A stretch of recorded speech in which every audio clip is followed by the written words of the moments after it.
मर्ढेकर एका कवितेत म्हणतात, भंगू दे काठिण्य माझे, आमल जाऊ दे मनीचे, येऊ दे वाणीत माझ्या सूर तुझ्या आवडीचे. अशा कलाकारांना आठवलं की या काही ओळी आठवून जातात. मध्यंतरी माझ्या एका वर्गमित्राची FB वरची पोस्ट पाहिली. त्यात त्यानं एक इन्व्हिटेशन शेअर केलं होतं. ते इन्व्हिटेशन होतं प्रबोधिनीतल्या गॅदरिंगचं,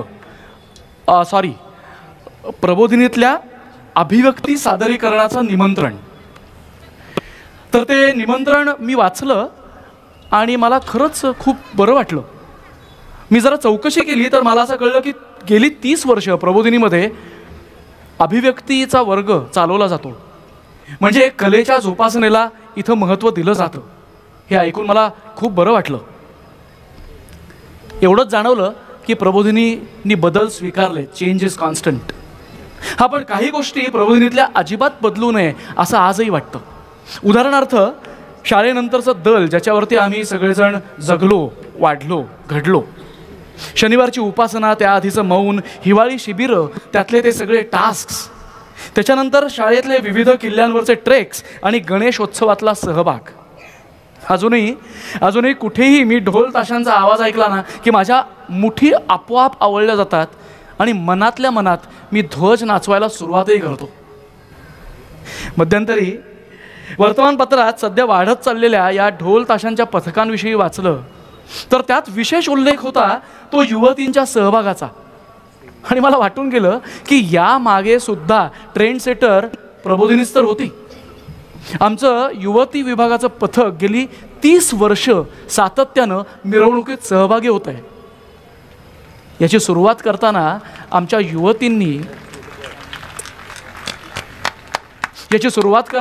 युवतींनी किती विरोध सहन केला असेल त्यांचा त्यांनाच ठाऊक.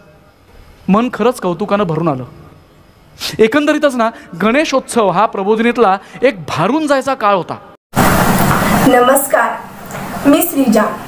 आज मी तुम्हाला प्रसिद्ध कवी दासू वैद्य यांनी अनुवादित केलेल्या एका सुंदर कवितेचं अभिवाचन करून दाखवणार आहे. ही कविता पुस्तकांचं इतकं सुंदर वर्णन करते जे तुम्हाला नक्कीच आवडेल. तर चला, या कवितेच्या अभिवाचनास मी सुरुवात करते. पुस्तकं सांगतात गोष्ट, पुस्तकं सांगतात गोष्ट वाहून गेलेल्या दिवसांची.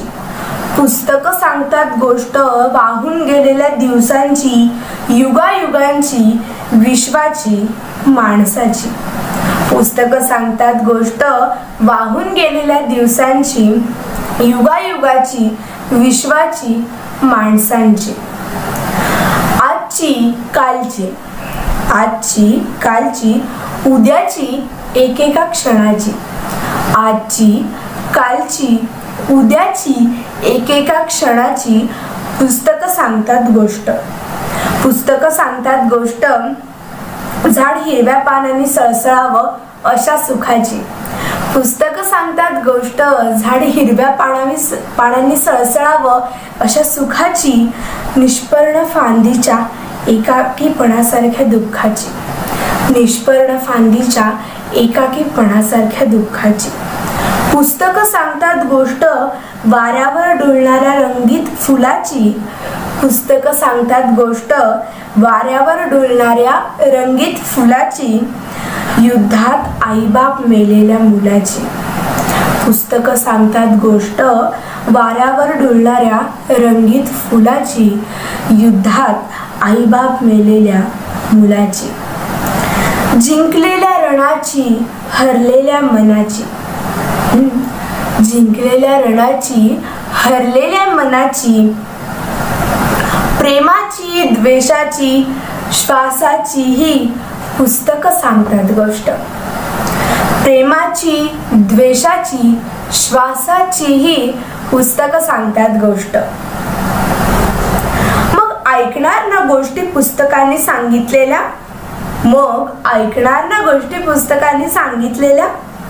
पुस्तकं काही सांगू इच्छितात, तुमच्या सावलीत रांगू इच्छितात. पुस्तकं काही सांगू इच्छितात, तुमच्या सावलीत रांगू इच्छितात. पुस्तकात पक्षाची चोच बोलते. पुस्तकात पक्षाची चोच बोलते. पुस्तकात हिरवगार रान हलते. पुस्तकात पक्षाची चोच बोलते. पुस्तकात हिरवगार रान हलते. पुस्तकात असतो झऱ्याच्या पाण्याचा अवखळपणा. पुस्तकात असतो झऱ्याच्या पाण्याचा अवखळपणा. पुस्तकात दिसतात पऱ्या बागडताना. पुस्तकात दिसतात पऱ्या बागडताना. पुस्तकात असतो क्षेपणास्त्रांचा विध्वंस. पुस्तकात असतो क्षेपणास्त्राचा विध्वंस. काळ्या कृत्यात बुडलेला महाभारतातील कंस. काळ्या कृत्यात बुडलेला महाभारतातील कंस. पुस्तकातल्या शब्दांना करुणेची झाक आहे. पहा, पुस्तकातल्या शब्दांना करुणेची झाक आहे. सर्वे संतु निरामय विज्ञानाची हाक आहे. सर्वे संतु निरामय विज्ञानाची हाक आहे. पुस्तक म्हणजे वसुधैव कुटुंबकम. पुस्तक म्हणजे वसुधैव कुटुंबकम. आयुष्य पथावरचा नवा कदम. आयुष्य पथावरचा नवा कदम. मग येणार ना तुम्ही या रस्त्यावर चालण्यासाठी? मग येणार ना तुम्ही या रस्त्यावर चालण्यासाठी? छे हो, वाट मुळीच अवघड नाही. छे हो, वाट मुळीच अवघड नाही. रस्त्यावरून चालताना आपण दुकानावरच्या पाट्या वाचतो. रस्त्यावरून चालताना आपण दुकानावरच्या पाट्या वाचतो. तेवढ्या सहज पुस्तकं वाचायची बस. तेवढ्याच सहज पुस्तकं वाचायची बस. अहो, वाचायला तर लागा म्हणजे पोहोचायला लागाल हव्या त्या ठिकाणी. अहो, वाचायला तर लागा म्हणजे पोहोचायला लागाल हव्या त्या ठिकाणी. पुस्तकं काही सांगू इच्छितात, तुमच्या सावलीत रांगू इच्छितात. पुस्तकं काही सांगू इच्छितात, तुमच्या सावलीत रांगू इच्छितात. विद्यार्थी मित्रांनो, तुम्हाला नक्कीच ही कविता आवडली असेल, परंतु या कवितेचा ही जी मूळ कविता आहे ती आपण सर्व नक्कीच ऐकू शकतो. धन्यवाद. नमस्कार, मी वेदांत धनंजय कुलकर्णी. आज आपणासमोर सफदर हाशमी लिहिलेली किताबे ही कविता वाचून दाखवणार आहे. किताबे करती है बातें, किताबें करती है बातें बीते जमानों की. किताबें करती है बातें बीते जमानों की, दुनिया की, इंसानों की, आज की, कल की, एक एक पल की, खुशियों की, गमों की, फूलों की, बमों की, जीत की, हार की, प्यार की, मार की. सुनोगे नहीं क्या किताबों की बातें? सुनोगे नहीं क्या किताबों की बातें? किताबें कुछ तो कहना चाहती है, तुम्हारे साथ रहना चाहती है. किताबों में चिड़िया दिखे चहचहाती, कि इनमें मिले खेतियां लहलहाती. किताबों में झरने मिले गुनगुनाते, बड़े खूब परियों के किस्से सुनाते. किताबों में साइंस की आवाज है, किताबों में साइंस की आवाज है. किताबों में रॉकेट का राज है, हर एक इल्म की इनमें भरमार है. किताबों का अपना ही संसार है, क्या तुम इसमें जाना नहीं चाहोगे? जो इनमें है पाना नहीं चाहोगे? किताबें कुछ तो कहना चाहती है, तुम्हारे पास रहना चाहती है, तुम्हारे पास रहना चाहती है. धन्यवाद. नमस्कार, मी कुमारी अपेक्षा तुकाराम मोटाने, म्हणजेच आजच्या या सत्राची विद्यार्थी प्रतिनिधी. मी इयत्ता 9वी श्रीमती गोदावरीबाई कुंकुलोळ योगेश्वरी कन्या शाळेत शिकते. सर्वप्रथम तर मी ज्ञानप्रबोधिनी अंबेजोगाईचे आभार मानू इच्छिते की त्यांनी आम्हा विद्यार्थ्यांसाठी हे अतिशय सुंदर असं बालकुमार साहित्य संमेलनाचे आयोजन केले. आणि त्याचबरोबर या स्पर्धेच्या निमित्ताने त्यांनी नवनवीन स्पर्धेंचे देखील आयोजन केले. आणि मला आनंद आहे की या स्पर्धेत या साहित्य संमेलनाचा एक भाग होण्याची संधी मला मिळाली. आणि सध्याची कोविडची परिस्थिती पाहता, लॉकडाऊनची सध्या परिस्थिती पाहता आपल्याला सगळ्यांना प्रत्यक्षात किंवा एकत्र येऊन हे संमेलन करता येत नाहीये. पण हां, ऑनलाईन रीतीने का होईना आपल्या सगळ्यांचा प्रतिसाद आणि उत्साह मात्र तोच आहे. रोज नवनवीन पाहुणे येऊन आपल्याला मार्गदर्शन करतात. तसेच आज आपल्याला मार्गदर्शन करण्यासाठी पाहुणे म्हणून लाभलेले आहेत अभिजित जोंधळे दादा. ते ज्ञानप्रबोधिनी अंबेजोगाईचे समन्वयक आहेत. त्यांचं अंबेजोगाईमध्ये अनुराग पुस्तकालय देखील आहे. शब्दोत्सव जे मासिक आहे त्यांचे ते संपादक आहेत. त्यांनी खूप ठिकाणी व्याख्यान केलेलं आहे. तसेच अनेक कार्यक्रमांचे संचालन त्यांनी केलेलं आहे आणि त्यांना पुस्तकांची खूप जास्त आवड आहे. त्याचबरोबर पुस्तकांचा तेवढा अभ्यासही त्यांना आहे. प्रत्येक विद्यार्थ्याच्या मुलाच्या मनामध्ये साहित्याची आवड निर्माण व्हावी यासाठी ते सदैव प्रयत्नशील असतात. आणि आज आपल्याला दुसरे मार्गदर्शक म्हणून लाभलेले आहेत राम शेप सर. ते इंग्रजीचे प्राध्यापक आहेत. ते पुस्तक परीक्षण खूप चांगलं करतात आणि त्यांनी अनेक पुस्तकांचे लिखाण पण केलेले आहे. आणि ते इंग्रजीचे प्राध्यापक असून ते बी एड कॉलेजमध्ये शिकवतात. त्याचबरोबर शिकलकरी वस्तीमध्ये जो शिक्षण प्रयोग चालतो तिथे ते मार्गदर्शन करतात. शेपवाडीसारख्या छोट्या छोट्या गावांमध्ये ते मुलांना खूप छान प्रकारे शिकवतात. या संमेलनानिमित्त ज्या स्पर्धा आयोजित केल्या होत्या त्यात मी अभिवाचन आणि कथाकथन या 2 स्पर्धेत सहभाग नोंदवला होता. या 2 स्पर्धेत सहभाग घेणे म्हणजे फक्त कुठल्या तरी साहित्य प्रकार आणणे आणि तुमच्यासमोर तो सादर करणे एवढंच त्याचं काम नसतं. त्यासाठी मला अनेक पुस्तके चाळावी लागली, वर्तमानपत्रे, लेख, मासिके, अंक असं खूप काही शोधल्यानंतर मला कुठे जाऊन एक गोष्ट किंवा एक साहित्याचा प्रकार मिळाला जो मी तुमच्यासमोर व्हिडिओच्या माध्यमातून सादर केला. आणि या सगळ्याचा फायदा असा की आपलं वाचन, अवांतर वाचन यात भर पडते आणि वाचनाची आवड देखील लागते. आणि मला स्वतःला तरी या अवांतर वाचनामुळे लिखाणाची पण खूप जास्त आवड लागली. स्पर्धेमुळे म्हणा किंवा अशा संमेलनांमध्ये सहभागी होण्यामुळे म्हणा, अवांतर वाचनामुळे म्हणा, मला लिखाणाची पण आवड निर्माण झाली.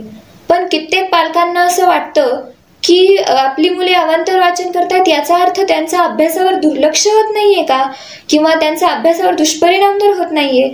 तर असं काही नसून हा एक गैरसमज आहे. साहित्य प्रकाराच्या अभ्यासाचा दुष्परिणाम कधीच होत नसतो, तोटे कधीच होत नाही. होतात ते त्याचे फक्त आणि फक्त फायदेच होतात. फायदे असे की आपलं लिखाण कौशल्य वाढतं. त्याचबरोबर वाचनामुळे तोंडी परीक्षेत तुम्हाला नक्कीच मार्क मिळू शकतात. आणि या सगळ्याचा महत्त्वाचा फायदा मला असा वाटतो की आपली बोलण्याचं कौशल्य, संभाषण शैली ह्यात खूप मोठा बदल होतो. जेव्हा आपण एखाद्या व्यक्तीशी पहिल्यांदाच भेटत असू, संवाद साधत असू, त्यावेळेस त्या व्यक्तीचं सगळ्यात आधी आपल्या बोलण्याकडे, आपण त्याच्याशी नम्रपणे बोलतोय की नाही, आपल्या बोलण्याची शैली कशी आहे याकडेच त्या व्यक्तीचं लक्ष जात असतं. आणि म्हणतात ना, first impression is last impression. मग जर आपण सुरुवातीला एखाद्या व्यक्तीशी बोलत असू तर आपलं बोलणं जर चांगलं असेल तर नक्कीच त्या व्यक्तीवर आपला प्रभाव पडत असतो आणि आपण जे बोलतो ते त्या व्यक्तीला पटतं, जर आपली बोलण्याची कौशल्य, बोलण्याची शैली, संभाषण शैली जर चांगली असेल तर. आणि साहित्य प्रकाराचा हा सगळ्यात मोठा फायदा आहे असं मला तरी वाटतं. आणि या सगळ्या साहित्य प्रकाराच्या अभ्यासामुळे, स्पर्धेमुळे मलाही कुठेतरी एक बोलण्याचा कॉन्फिडन्स वाढतोय असं मला स्वतःलाच वाटतं. आणि त्यामुळेच तर मी आज तुमच्यासमोर बोलू शकते. या संमेलनामुळे काय होतं, आपल्याला अनेक नवनवीन मित्रमैत्रिणी होतात आणि साहित्याचे आणि समाजाचे खूप मोठे गहन संबंध आहेत. समाजाला योग्य मार्गावर नेण्यासाठी किंवा त्यांच्या उणिवा जाणून घेण्यासाठी साहित्याने खूप मोठी आणि महत्त्वपूर्ण भूमिका बजावलेली आहे. मी माझ्या मित्रमैत्रिणींना सगळ्यात आधी तर त्यांचं अभिनंदन करू इच्छिते. जरी आपला विजय हो वा पराजय हो, आपण हारण्याकडे लक्ष द्यायचं नाही. आपण असं विचार करायचा, आज हरलो तर उद्या जिंकूच. कारण जमा खर्च दुःखाचे करत रात्र बसली, तिथे क्षितिजावर माझ्यासाठी नवीन पहाट हसली. आणि अशा स्पर्धेच्या युगाशी संबंधित मला एक या स्पर्धेचा अभ्यास करताना किंवा साहित्य प्रकाराचा अभ्यास करतानाच एक छान अशी कविता स्पर्धेच्या युगाशी संबंधित सापडलेली आहे. आणि महत्त्वाचं म्हणजे ही कविता जी आहे ती ज्ञानप्रबोधिनी छात्र प्रबोधनच्याच एका दिवाळी अंकातली आहे. ती कविता मला तुमच्या सर्वांना ऐकवायला नक्कीच आवडेल. मला असं वाटते की तुम्हाला ती कविता ऐकायला पण आवडेल. ती कविता आहे क्षमतांचे दरवाजे ठोठावताना. कवितेचे कवी आहेत प्रवीण दवणे.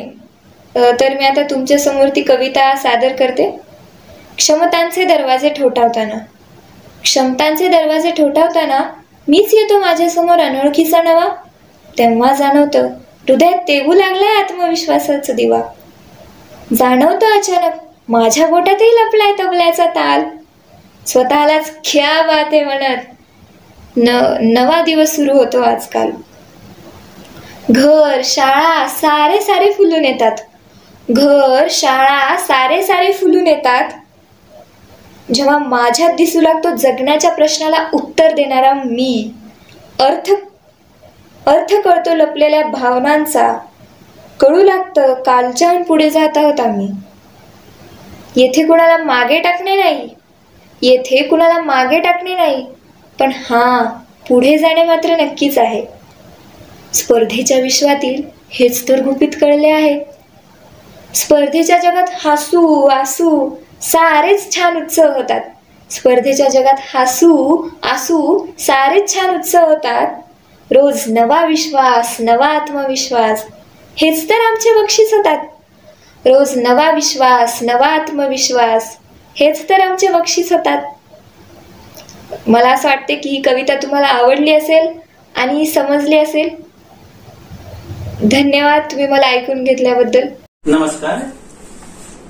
ज्ञानप्रबोधिनी यांच्याकडून घेतल्या जाणाऱ्या बाल साहित्य संमेलनामध्ये आज आपण पुस्तकांवर बोलू काही या सत्रामध्ये आपल्या सर्वांचे प्रथमतः स्वागत. आपल्यासोबत अभिजितदादा जोंधळे हे आहेत.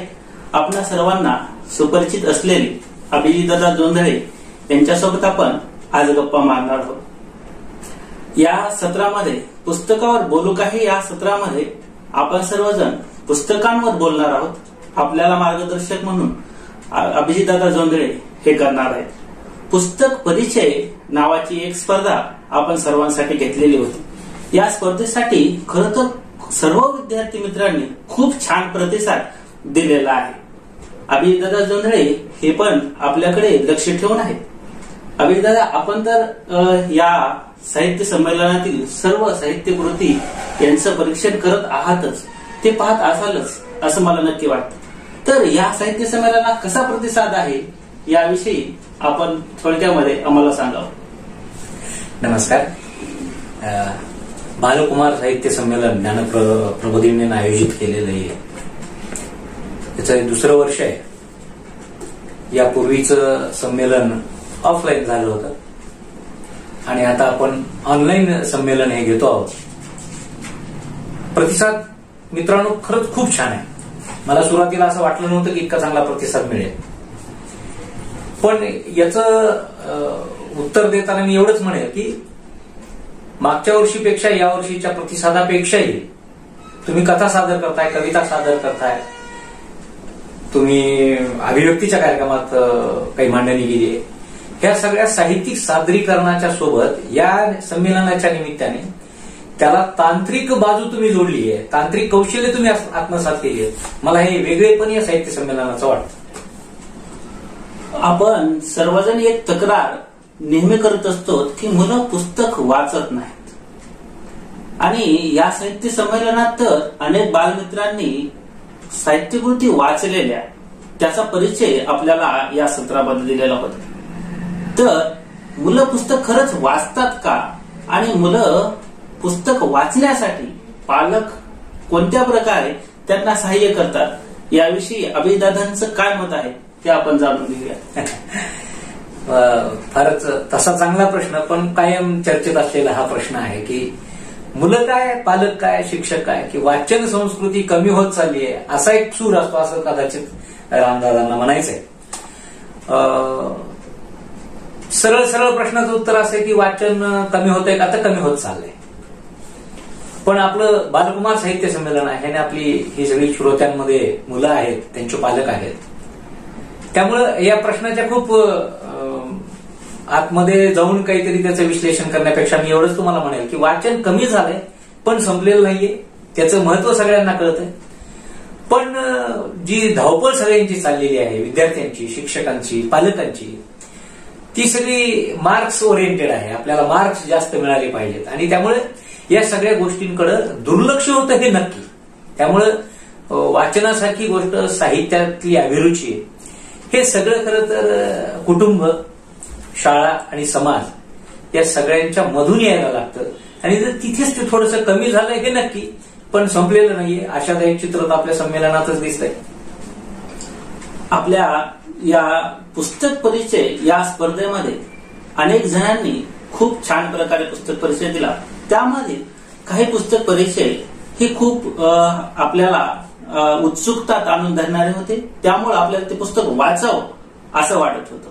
त्यामध्ये कृष्णा राठोड यांनी भोक्या सात बंडे या पुस्तकाचा परिचय अतिशय छान प्रकारे दिलेला आहे. तुम्ही एक वेळ ते पहा.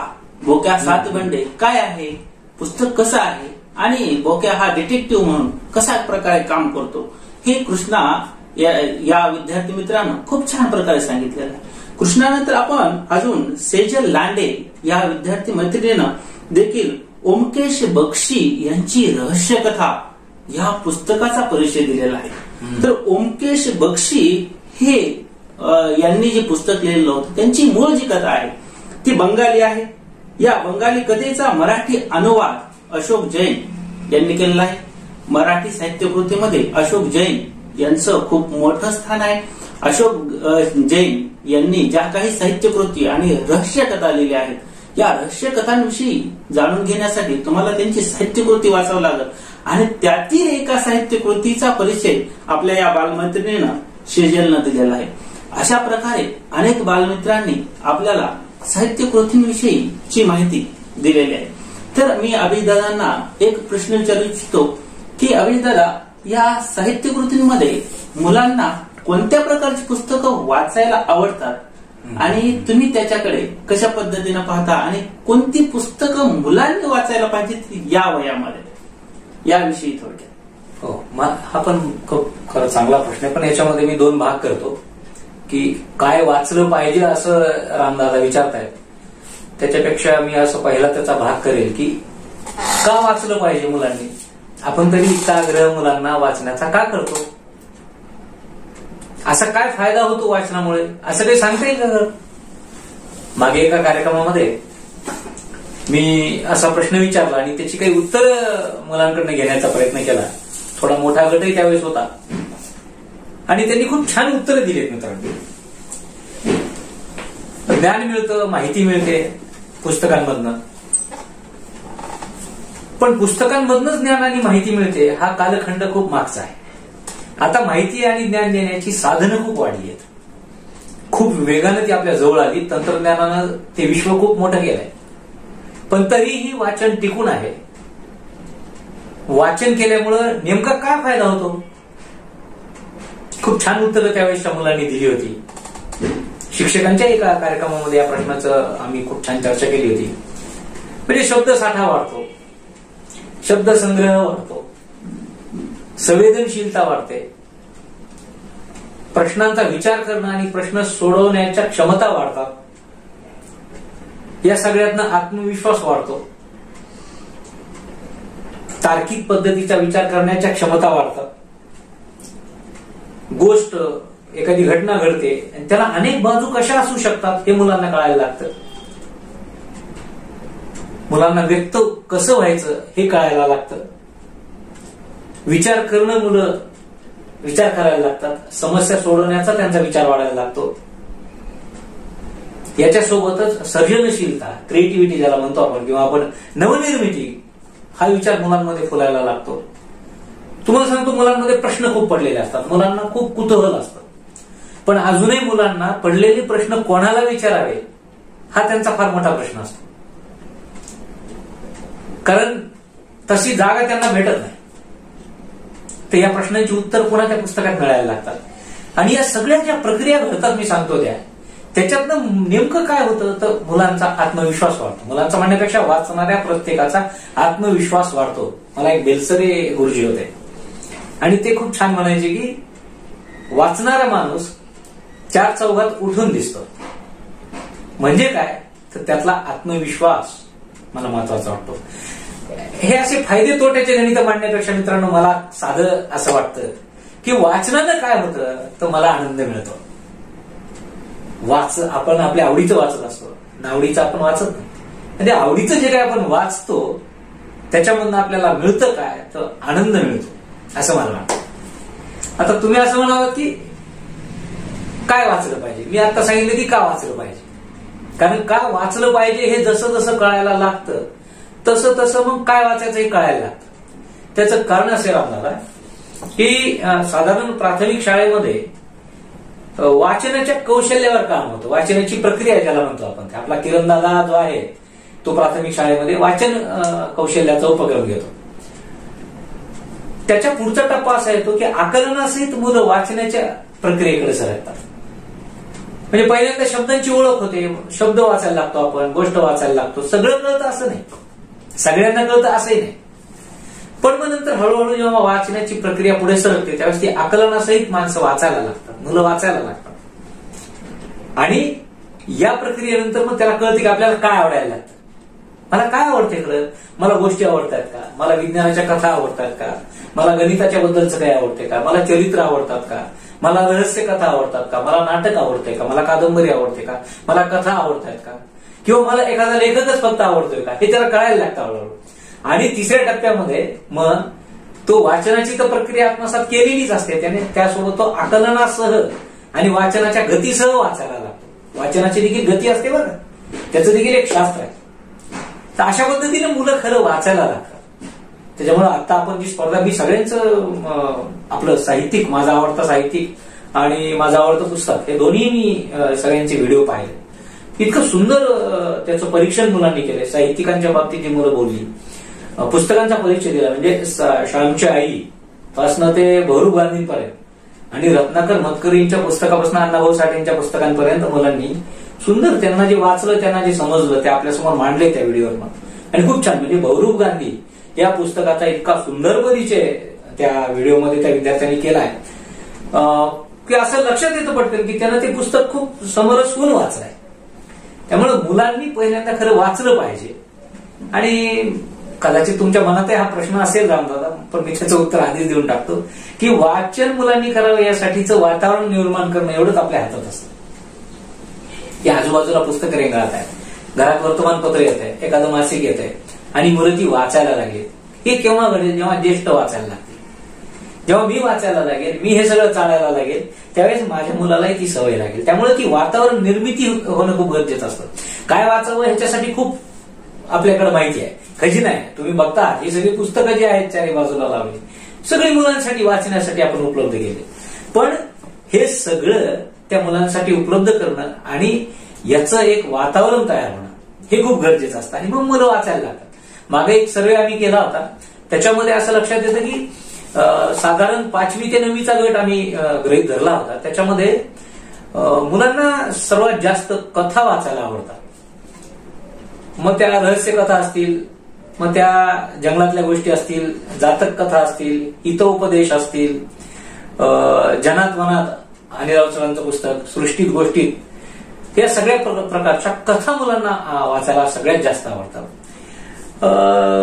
2 नंबरला मुलांना आवडतं चरित्र वाचायला आवडतं मुलांना, की वेगवेगळ्या इतिहासातल्या लोकांची चरित्र वाचावीत, समाजकारणातल्या लोकांची चरित्र वाचावीत, ज्यांनी काहीतरी आयुष्यामध्ये खूप वेगळं काहीतरी केलं, अशा प्रेरणादायी लोकांची चरित्र छोटी छोटी मुलांना वाचायला आवडतात. तिसऱ्यांदा मुलांना वाचायला काय आवडत असेल तर मुलांना वाचायला आवडतात विज्ञानाच्या कथा. आणि या मागच्या काही वर्षांमध्ये विज्ञानाच्या कथा किंवा विज्ञानावर आधारित पुस्तकं हा प्रकार जास्त आलाय. म्हणजे तुम्हाला मी काही पुस्तक दाखवतो की मुलं कसं छान वाचायला लागतात विज्ञानाचं, की बाळ फोंडकेंनी का, कसे, कोण, किती, केव्हा असं विज्ञानाच्या बाबतीतली मुलांच्या मनात पडणाऱ्या प्रश्नांची मालिकाच एक तयार केली आहे. आणि ही पुस्तकं तयार केली आहेत ज्याच्यामध्ये मुलांना पडलेल्या प्रश्नांची उत्तर आहे. हे मुलांना खूप आवडतं. किंवा किमयागार सारखं पुस्तक आहे, मुलांना आवडतं. जयंत नार्वेकरांच्या सगळ्या विज्ञानाच्या कथा मुलांना आवडतात, मुलं ते वाचायला लागतात. तुम्हाला आश्चर्य वाटेल की प्रकाश नारायण संत, व्यंकटेश मांडगुळकर, दमा मिराजदार हे देखील मुलं वाचतात मला अंबेजोगाईतली अशी खूप चांगली मुलं माहिती आहेत की ज्यांनी संपूर्ण दामा मिरासदार वाचले, संपूर्ण व्यंकटेश माडगुळकर वाचले. आपल्या प्रबोधिनीची मुलं आहेत. या स्पर्धेत कदाचित काही जण आलेले नाहीयेत, पण खूप छान वाचतात, रहस्यकथा वाचतात. म्हणजे मोसाद सारख्या गुप्तहेर संघटनेचं पुस्तक वाचलेला आपला 7वीचा ममदापूरच्या शाळेतला विद्यार्थी मला माहिती आहे. तो हे सगळं वाचतोय. त्यामुळे मुलांना या पद्धतीचं वाचन करायला आवडतं. मुलांना ती नवीन नवीन पुस्तकं मुलं शोधतात. म्हणजे तुम्हाला आश्चर्य वाटेल, कालच्या ह्याच्यातली साहित्यिक परिचयामध्ये आणि कथाकथनामध्ये जिचा उल्लेख झाला श्रीजा देशपांडेचा, ती स्वतः इथे येऊन पुस्तक निवडते, मला हे वाचायचं. मला आश्चर्य वाटतं की ग्रेटा थनबर्गची माहिती घेऊन शालेय गटातले विद्यार्थी माझ्याकडे एकदा आले, आम्हाला ग्रेटावर पुस्तक वाचायला मिळेल का, मार्क झुकरबर्गचं पुस्तक वाचायला मिळेल का, असं मला शालेय गटातल्या विद्यार्थ्यांनी विचारलं की आम्हाला ते मिळेल का तुमच्याकडे. त्यामुळे मुलं नवीन नवीन गोष्टी आत्मसात करत असतात, त्यांना त्या गोष्टी आवडत असतात. फक्त आता मोबाईल, तुमचं इंटरनेट, ह्या सगळ्या मायाजाळामध्ये याच्याकडे दुर्लक्ष जरूर होतंय, पण मुलं ह्या सगळ्या गोष्टीकडे आपण जर प्रयत्न केले तर हे सगळं वाचू शकतात, वाचायला लागलेली आहेत, त्याचं प्रत्यंतर येतं आणि आपल्या स्पर्धेमध्ये तर फारच ते स्पष्ट करतात. आपल्या दादांनी जसं सांगितलं त्याप्रमाणे मुलांना रहस्यकथा खरंच आवडतात. आपल्याकडे वरद जोशी नावाचा एक विद्यार्थी आहे, त्यांना पुस्तक परिचयमध्ये रंगांधळा या पुस्तकाचा परिचय दिलेला आहे. ही रहस्यकथा आहे. रत्नाकर मटकरी या प्रसिद्ध लेखकाने ही रहस्यकथा दिलेली आहे. तर या मुलाला ही रहस्यकथा खूप आवडली आणि त्या साहित्य कृतीचा पुस्तक परिचय द्यावा असं त्याला वाटलं. हा सोलापूर या ठिकाणी ज्ञानप्रबोधिनी बालविकास मंदिर या विद्यालयात तो शिकतो. अतिशय समर्पकपणे त्याने पुस्तक परिचय दिलेला आहे. अतिशय ओघवती भाषा त्याने या ठिकाणी वापरलेली आहे आणि पुस्तकाचं मलपृष्ठ काय सांगतं आणि मुखपृष्ठ काय सांगतं, पुस्तकामध्ये किती प्रकरणे आहेत, कोणत्या प्रकरणामध्ये काय आहे आणि रहस्य कथांमध्ये आपण कसे रममान होतो आणि त्याचा जो शेवट आहे तो कसा आपल्याला हेलावून सोडतो किंवा अनपेक्षित शेवट असतो, हे या वरद जोशी या बालमित्रानं अतिशय छान प्रकारे आपणाला सांगितलेलं आहे. त्याचप्रमाणे दादा जसे बोलले किंवा श्रीजा देशपांडे नावाची एक आपली 7वीतली बालमैत्रीण आहे, तर हिनं पुस्तक परिचयमध्ये सर्पाचा सूड नावाच्या पुस्तकाचा परिचय दिलेला आहे. मी ज्यावेळेस तिचं हे सर्पाचा सूड या पुस्तकाचा परिचय ऐकत होतो त्यावेळेस माझ्या लक्षात आलं की खरंच मुलं कोणत्या कोणत्या प्रकारची साहित्यकृती वाचू शकतात. महाभारत यामधील काही पात्रांचा उल्लेख सर्पाच्या सूळमध्ये कशा प्रकारे सुधा मूर्ती यांनी दिलेला आहे हे सांगितलेलं आहे. मूळ इंग्रजीतलं पुस्तक ते मराठी अनुवादित केलेलं आहे. मग हे पुस्तक काय सांगतं, पुस्तकाचं मुखपृष्ठ काय बोलतं, हे श्रीजानं अतिशय छान प्रकारे सांगितलेलं आहे.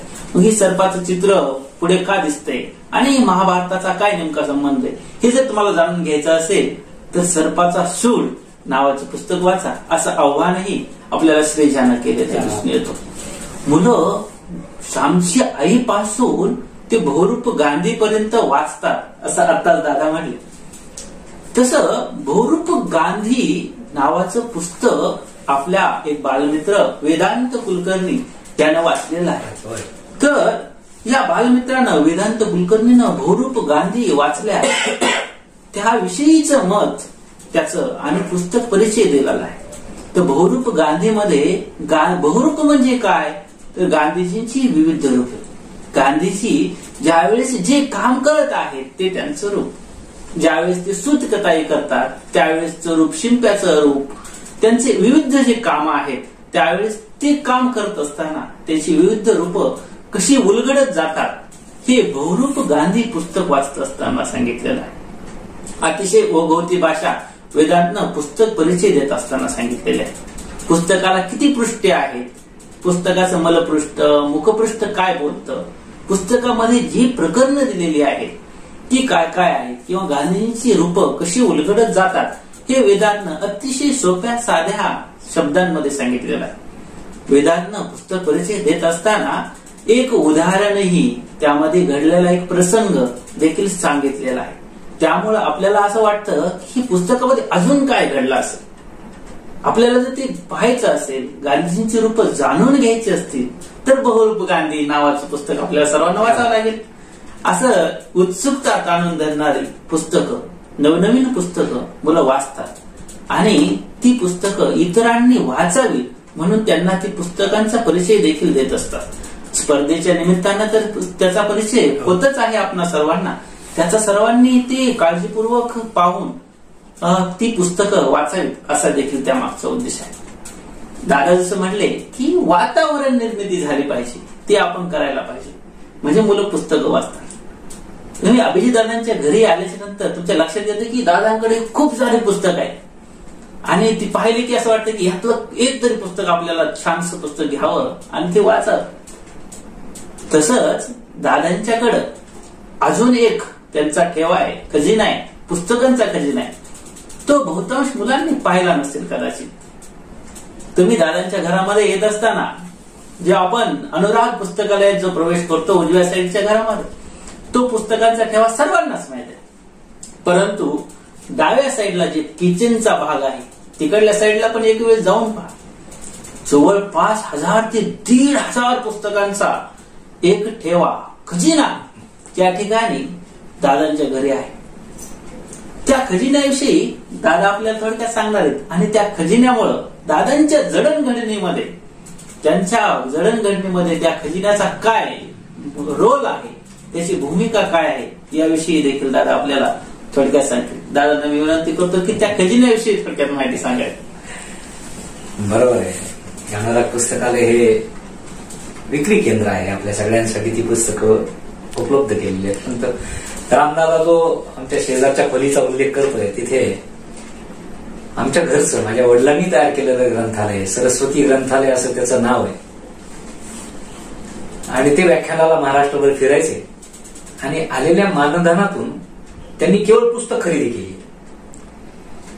जे संगीत नाटकापासून ते वैचारिक पुस्तकांपर्यंत, अनेक चरित्रांपासून ते शिवाजी महाराजांच्या संपूर्ण साहित्यापर्यंत प्रचंड पुस्तकं ती आमच्या वडिलांनी खरेदी केली. मला चांगलं आठवतं, अगदी 3री-4थीला असताना मी राजा शिवछत्रपती वाचलेले. किती काळाला मला माहित नाही, पण मी राजा शिवछत्रपतीतले फोटो पाहायचो, सारखे फोटो पाहायचो त्यातले. आणि त्याच्या भोवतीची माहिती वाचत वाचत मी ते पुस्तकं वाचून काढली. नियमित वर्तमानपत्र आणि विविध मासिकं घरी यायची. या सगळ्याचा परिणाम काय झाला माहितीये का, की मी वाचन खरं तर मी पुस्तकांचा संग्रह आधी केला आणि नंतर वाचन केलंय. पण घरची पुस्तकं मात्र मी आधीपासून वाचायचो आणि तो संग्रहाचा जी सवय आहे वडिलांची ती मला पण लागली. पण माझी आई फार उत्तम वाचक आहे. आता तिचं वय 71 वर्ष आहे, ती आजही वाचते. माझा भाऊ वाचन करतो, माझ्या दोन्ही बहिणी वाचन करतात. आणि सुरुवातीला जो आपण प्रश्न विचारला किंवा आता समाजात जे चर्चेला जातं ना, की पुस्तकामुळे काय घडतं, खरं ना, पुस्तकामुळे हे 4 फायदे घडतात असं नाही सांगता येत. पुस्तकामुळे तुमच्यात काय बदल झाला, तुम्ही कसे घडलात, हा परिणाम तुमच्या पुढच्या आयुष्यभर दिसायला लागतो. म्हणजे मी आता 6 महिन्याचं काहीतरी केलं, पुस्तक वाचलं आणि माझ्यात हे 3 बदल झाले असं नाही घडत. तो छुपा परिणाम असतो, पण तो सगळ्यात जास्त परिणामकारक असतो. पण त्याच्याकडे दुर्लक्ष आहे आपलं. म्हणून मी पुस्तकाच्या फायद्यांमध्ये काय सांगितलं होतं, की माणसाचा व्यक्ती म्हणून विकास जो होतो तो त्या पुस्तकाच्या सागराच्या अगदी कडेकडेने फिरलं तरी होतो. आणि मला ते घरीच मिळालं. त्या ग्रंथालयामुळे मी खरं वाचायला लागलो. वाचायला लागल्यामुळं मग नंतर कधीतरी माझ्या मात्र 11वीला काहीतरी मी स्पर्धेमध्ये, वक्तृत्व स्पर्धेमध्ये भाग घेतला आणि मग ती स्पर्धा जिंकल्यानंतर मी आणखीन जास्त वाचायला लागलो. या पुस्तकांचा मला खूप फायदा झाला.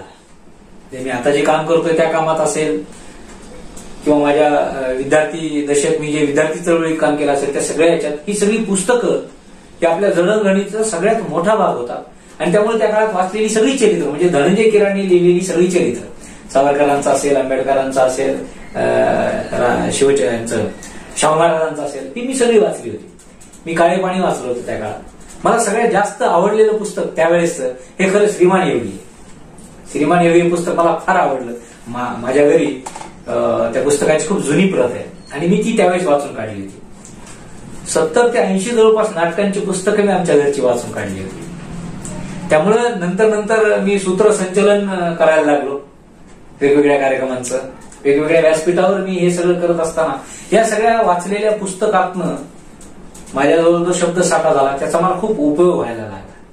आणि म्हणून मी खरं नंतर प्रबोधिनीचं काम सुरू केल्यानंतरही पुस्तकांचं आपलं नातं तुटलं नाही पाहिजे या एका उद्देशानं या भागामध्ये मी त्यावेळी जेव्हा 2004ला औरंगाबादमधनं परत आलो आणि मी बहुतेक त्यावेळेस कारवर आणि प्रज्वलित म्हणे या पुस्तकांबद्दल जेव्हा बोलायचो तेव्हा ते पुस्तक इथं उपलब्धच व्हायचं नाही, इथे ते मिळत नव्हतं.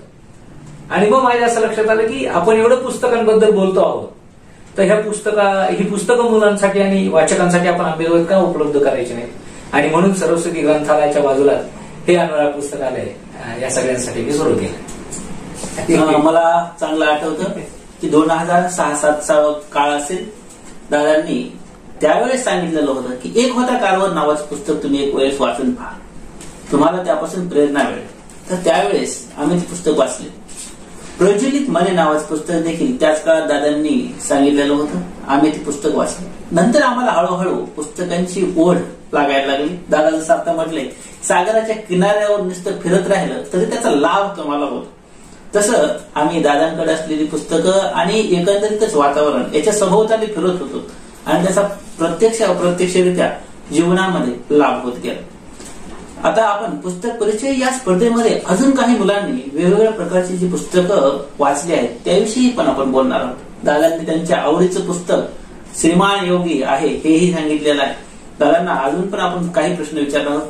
त्यामध्ये आपण साक्षी पवार यांनी वाचलेलं तो चान नावाचं पुस्तक, त्याचा परिचय या साक्षी पवार मैत्रिणींना दिलेला आहे. तो चानची शाळा कशा प्रकारे भरत होती किंवा रेल्वेच्या डब्यात भरणारी ही आगळी वेगळी शाळा कशी काय, आणि इथं अभ्यासक्रम नाही, तुम्हाला म्हणेल तसं करायला भेटतं, झोपा वाटलं की झोपायचं, बसा वाटलं की बसायचं, जर अभ्यास करा वाटलं तर अभ्यास करायचा.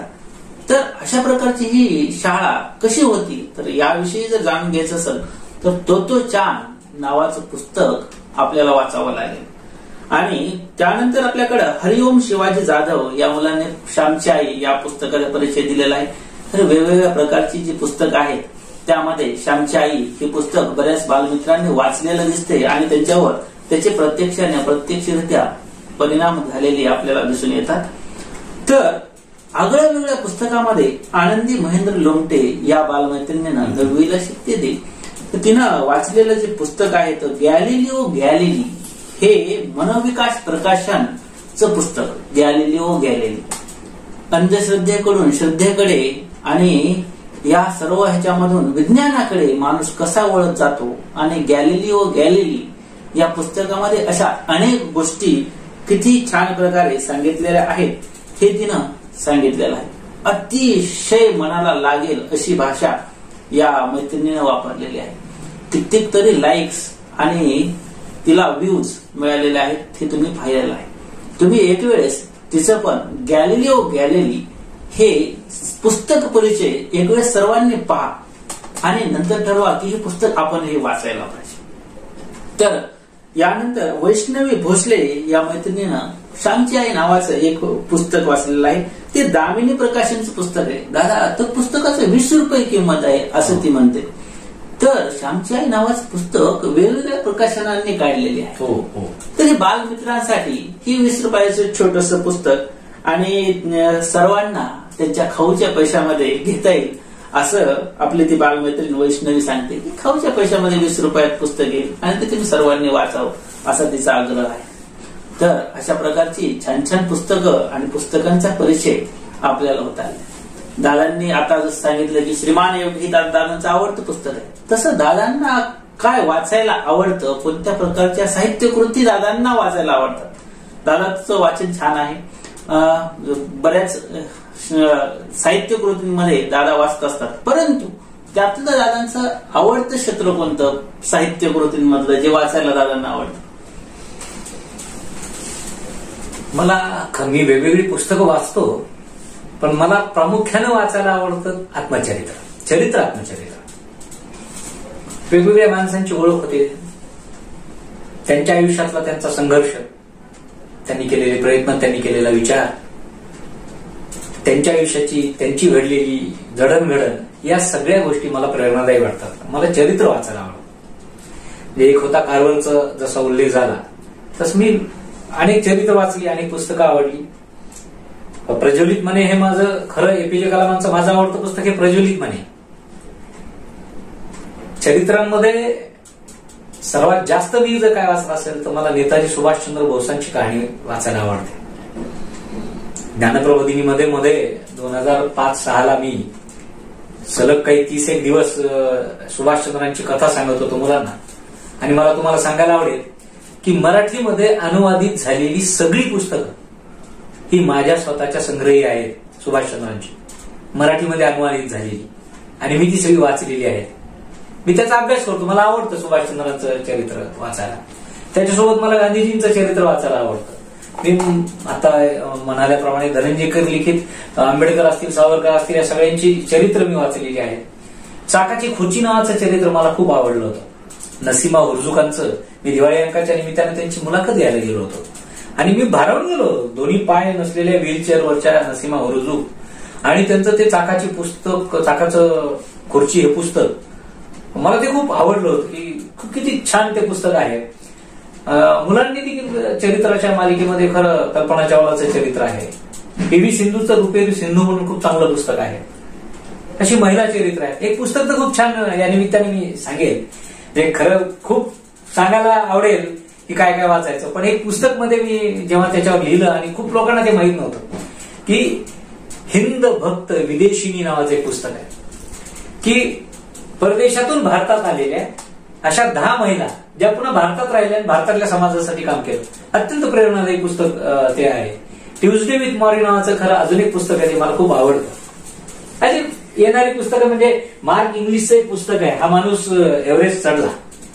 हे पुस्तकाचं वैशिष्ट्य असं आहे की राजवंशी पुस्तकं अशी माझ्या घरी आली होती आणि मी ती कप्प्यामध्ये लावत होतो आणि मी हे पुस्तक बघितलं आणि दुपारी 2-3 वाजताची वेळ असेल आणि मी वाचायला लागलो.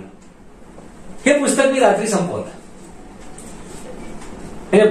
हा माणूस एव्हरेस्ट चढला आहे संदीप श्रोत्रींचं सर्व मुलांनी वाचावं असं पुस्तक आहे की दोन्ही पाय नसलेला माणूस माउंट एव्हरेस्टवर चढला आणि तो कसा चढला असेल.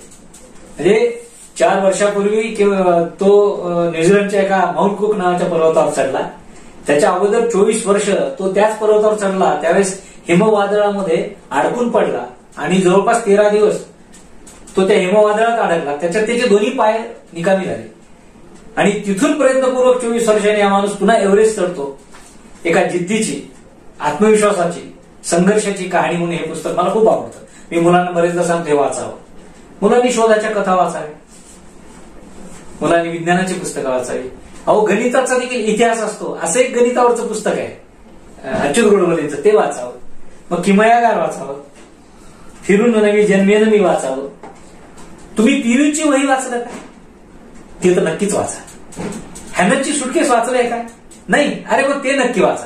हॅननची सुटकेस आणि पियूची वही तर नक्कीच वाचा. बालकुमार निवडक म्हणून साधनानं काढलेलं एक सुंदर रंगीत पुस्तक नक्की वाचा. इतकी पुस्तकं तुमच्यासाठी तुम्हाला सांगतो. तुम्ही कुठलाही विषय मला सांगा की तुम्हाला हे आवडतं. तुम्हाला गडकिल्ले आवडतात त्याच्यावर पुस्तक आहे, तुम्हाला इतिहास आवडतो त्याच्यावर पुस्तक आहे, तुम्हाला विज्ञान आवडतं त्याच्यावर पुस्तक आहे, तुम्हाला भूगोल आवडतो का? भूगोलावर देखील खूप छान माहिती असलेली पुस्तक आहे. आणि सगळ्या विषयाची पुस्तकं ही आपण इथं उपलब्ध करून देण्याचा सगळा आपला प्रयत्न आहे, आपला खटाटोप आहे. तुमच्यापर्यंत पुस्तकं पोहोचवण्यासाठीच आम्ही काय ज्ञानप्रबोधिनी काय या वेगवेगळ्या उपक्रमांचं आयोजन करत असतो. तुम्ही खूप छान वाचताय. तुम्ही अधिक चांगलं वाचण्यासाठी तुम्हाला काय आवडेल ते तुम्ही मला सांगा. म्हणजे पहा मित्रांनो, फक्त पुस्तक वाचलं पाहिजे, वाचाल तर वाचाल असं सांगून काम होणार नाही. तर त्यासाठी ती पुस्तकं तुम्हाला जमा करून द्यावी लागतील, उपलब्ध करून द्यावी लागतील. यातूनच पुस्तक मुलांच्या हाती नावाची एक कल्पना सुचली आणि जवळपास आता 30 ते 40 शाळांमध्ये आपण मोफत वाचनालयाची एक पुस्तक पेटी पोहोचवलेली आहे. त्यामुळं माझं काम काय, तर मी तुम्हाला पुस्तक नक्की देणार जे तुम्हाला पाहिजे ते. दादांनी जसा आता उल्लेख केला, पुस्तक पेटी योजना हे आपल्या प्रत्येक शाळेपर्यंत हळूहळू पोहोचत आहे. तर त्याविषयी दादा आपल्याला थोडक्यात सांगणार आहेत आणि नंतर आपल्याला मार्गदर्शनही करणार आहेत. तर शेवटचे एक प्रश्न दादांना आपण तरी विचारणार आहे. तत्पूर्वी आपल्याला 2-3 बालमित्रांनी दादांना जसं चरित्र आवडतात तसं ते त्याविषयी मी तुम्हाला सांगणार आहे. शिवांजली शिवहार ढगे या बालमैत्रिणीनं अग्निपंख जे अब्दुल कलामांचं पुस्तक आहे याविषयीचा पुस्तक परिचय दिलेला आहे. अतिशय उपयुक्त हे पुस्तक आणि याचा परिचय जो पुस्तक परिचय आहे तो या बालमैत्रिणींना खूप छान प्रकारे दिलेला आहे. वीरेन मसने या 4थीत शिकणाऱ्या बालमित्राने बिरबलाच्या गोष्टी या पुस्तकाचा परिचय दिलेला आहे. अतिशय ओघवत्या भाषेमध्ये बिरबलाच्या गोष्टी या पुस्तकाविषयी त्यांना सांगितलेलं आहे. तर पुस्तक परिचय कसा असावा याचं उत्तम उदाहरण म्हणजे स्वरांगी उत्तम राऊत या मुलीनं श्यामची आई नावाच्या पुस्तकाचा दिलेला पुस्तक खूप छान. सर्व स्पर्धकांमध्ये सर्वात छान मला वाटलेलं आणि पुस्तक परिचय कसा असावा याचं उत्तम उदाहरण म्हणजे स्वरांगी उत्तम राऊत यांनी दिलेला श्यामची आई या पुस्तकाचा परिचय होय. तर पुस्तकांविषयी पुस्तक परिचय आणि पुस्तकावर बोलू काही या सत्रामध्ये अभिदादांना शेवटचा प्रश्न. ती बालकुमार साहित्य संमेलनामध्ये मुलं वाचत आहेत, मुलांनी वाचावं याविषयी तर दुमत नाहीये, परंतु पुस्तक परिचय आणि पुस्तक याविषयी मुलांना थोडक्यामध्ये दादाजी मार्गदर्शन करावं अशी विनंती करतो. पुस्तकांवर काय किती पण बोलता येईल. तुम्ही वाचत राहा, तुम्ही छान वाचन करत आहात, समजून घेत आहात. कारण तुम्ही जेव्हा व्यक्त होता, तुमची कविता असेल, तुमची कथा असेल, अभिव्यक्तीमध्ये असेल किंवा वक्तृत्वातलं तुमचं भाषण असेल, या सगळ्यांसाठी आता कुणाची तरी मदत तुम्ही जरूर घेत असाल. पण तुम्ही जेव्हा वाचन करायला लागाल, स्वतःचं वाचन जेव्हा वाढवायला लागेल, त्यावेळेस खूप सुंदर अशा पद्धतीचं एक व्यक्तिमत्व म्हणून तुमचा विकास होईल. आणि माणसाचा विकास हा समतोल असला पाहिजे. त्यामुळे सगळेच या गोष्टींचा अभ्यास आणि आपल्याला आवडेल, अगदी तुम्हाला आवडेल ते तुम्ही वाचा. तुम्हाला कळायला लागेल हळूहळू की तुमची पण आवड काय आहे. शब्दराश्मीची एक कविता आहे आणि त्याच्या शेवटी दासवैद्य त्याचा अनुवाद करताना असं म्हणतात की पुस्तक काही सांगू इच्छितात, तुमच्या सावलीत रांगू इच्छितात, तुम्ही वाचायला तर लागा, म्हणजे पोहोचायला लागा जिथे तुम्हाला पोहोचायचं तिथे. फार सोपं आणि साधं त्यांनी सांगितलं. असेच एक बाल साहित्यिक आहेत मित्रांनो, आबा महाजन म्हणून, नायब तहसीलदार आहेत ते, आणि त्यांनी खूप सुंदर कविता केली. मला असं वाटतं की आज मला ते तुम्हाला सांगायला आवडेल की याचा समारोप करताना मुलांना काय सांगायचं. तर ही कविता हा खरं संदेश आहे. मी ती कविता तुमच्या समोर वाचून दाखवतो. पुस्तक. मेंदू होईल प्रगल्भ, वाढेल तुमचे ज्ञान, पुस्तकांशी मैत्री करा, करा त्यांचे ध्यान. पुस्तकांना लावा जीव, करा त्यांची आराधना, चित्त होईल शांत आणि सफल होईल साधना. जगण्याला येईल नवी झळाळी, वाढेल तुमची शान, पुस्तकांशी मैत्री करा, करा त्यांचं ध्यान. पुस्तकांची सोबत धरा, धरा ग्रंथालयाची वाट, तरच तुम्ही पार कराल जीवनाचा हा अवघड घाट. नवा आत्मविश्वास मनी रुजेल, अभिमानाने उंचावेल मान, पुस्तकांशी मैत्री करा, करा त्यांचं ध्यान, करा त्यांचं ध्यान. शेवटी आबा महाजन असं आपल्याला म्हणतायत की पुस्तकांशी करा दोस्ती, पुस्तक आपले मित्र झाले पाहिजे. पुस्तकांशी करा दोस्ती, करा त्यांची भक्ती, पुस्तकांमधून शिकाल तुम्ही जगण्याची नवी युक्ती. अष्टपैलू व्यक्तिमत्व तुमचे होईल, अष्टपैलू व्यक्तिमत्व तुमचे घेईल आकार छान, पुस्तकांशी मैत्री करा, करा त्यांचं ध्यान, पुस्तकांशी मैत्री करा, करा त्यांचं ध्यान. त्या पुस्तकांची तुमची मैत्री वाढव यासाठी तुम्हाला सगळ्यांना खूप खूप शुभेच्छा. आणि या स्पर्धेतल्या सगळे जे स्पर्धेत भाग घेतले किंवा संमेलनातल्या सगळ्या मित्रांना एक आवाहन करतो की तुम्हाला, आता मी काल फोटो टाकलेत आपल्या ग्रुपवर, त्याच्यामध्ये मी एक फोटो टाकला होता की आपल्या संमेलनामध्ये एक छान ग्रंथ प्रदर्शन भरवलं होतं युवक गटाने. पण आता ऑनलाईन मध्ये आपण सगळं करतोय, मग ग्रंथ प्रदर्शन नाही का? तर आहे ना, हे तुम्ही जे बघताय ते ग्रंथ प्रदर्शनच आहे. त्यामुळे या संमेलनातला जोही विद्यार्थी माझ्याकडे येईल त्याला त्याच्या आवडीचं पुस्तक आपण इथं देऊ. विजेत्यांना देखील मनपूर्वक शुभेच्छा. संयोजकांचे आभार. या संमेलनाचे संमेलन प्रमुख आमचे किरण राऊतमारे सर, प्रसाद दादा, स्वरांगी असेल, ईश्वरी असेल, आजची दिनप्रमुख अपेक्षा असेल, आणि अंबेजोगाई आणि अंबेजोगाईच्या बाहेरून भाग घेतलेल्या सर्वांचं खूप खूप मनापासून कौतुक करतो, शुभेच्छा देतो आणि थांबतो. मनपूर्वक धन्यवाद. धन्यवाद.